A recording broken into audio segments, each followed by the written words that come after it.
Hello Magix Movie Edit Pro users, this is Dave, and I just figured out something very interesting you might want to know. I wanted to do video level curves, but I wasn't able to figure out how to do it by looking in the instructions. You probably remember we did audio volume curves earlier in another video, and if you didn't see that, just click on the card up in the upper right hand corner to see more on audio volume curves. But we're talking about video level curves today. I'll just show you what we found out on the audio really quickly.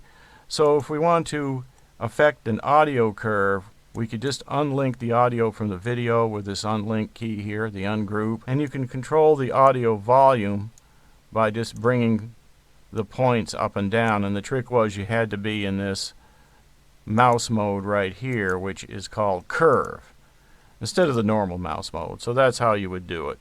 Now if we go and click on the video object, it's a different story. In here we have video levels or video transparency, and there's also handles in here that you can use to control that. Like you can fade the video in and out here, and that just controls the level of the video at the end, so it fades out when you're coming in, going out. See the fade? And you can also control the overall level of the video. In other words, the transparency. So if you had transparency, you could make this video overlay over another one or fade in like this. So you could do all that, but how do you change this into a curve? If you go to the curves mouse mode like this and try to click on it, nothing happens. You don't get these little markers down like you get in the audio down here. So how do we do it? Stay tuned and I'll show you how.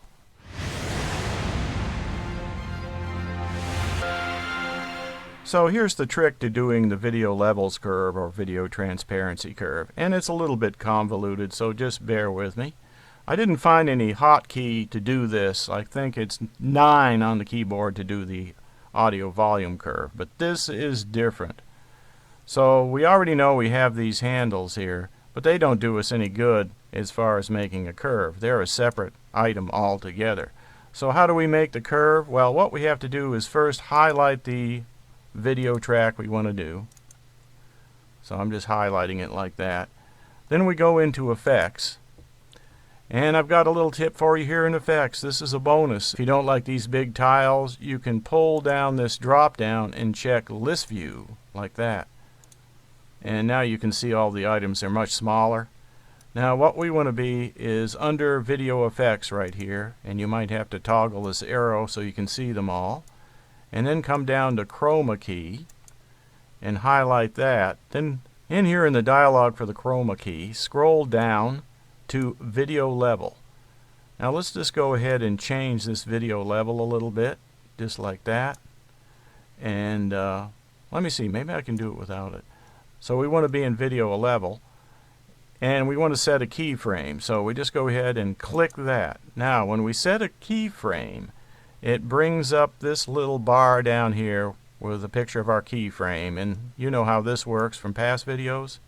You can just move this marker along and it's linked to this marker down here. They're the same thing. So I'm at the beginning, there's my keyframe, but don't worry about the keyframe, because we're going to go ahead and click this little eye right here that says activates curve view, and that's the whole trick.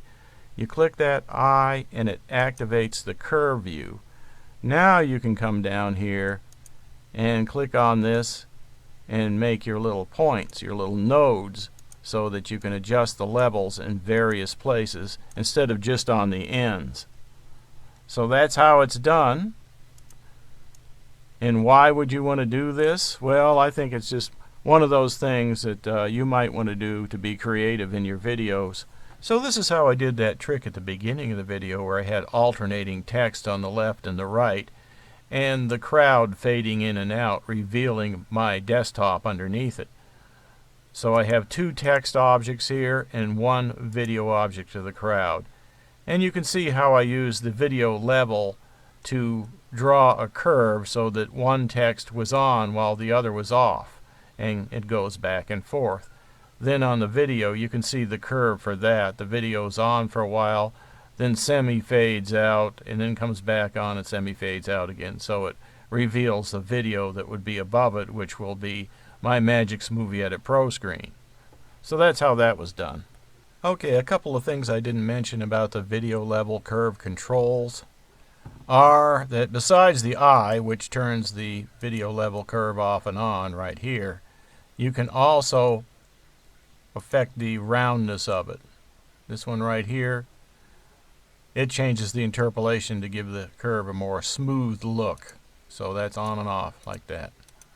Nice and smooth that way. And this one over here just changes the color of the curve. Like if I wanted a green curve, that would give me green. Notice it changed all of the curves. So if I go back to white, they all go back to white. You can still use the fade in and fade out, but they're not connected. You see how I made a node here? So the video level is separate from the fades, and it's separate from the overall transparency. So those are two different things. So there you go. I hope that's helpful. And if you like this, if this was helpful, you want to see more content, don't forget to like and subscribe and hit that notify checkbox so that you'll be notified in your email when I put up more content. Okay, thanks for watching.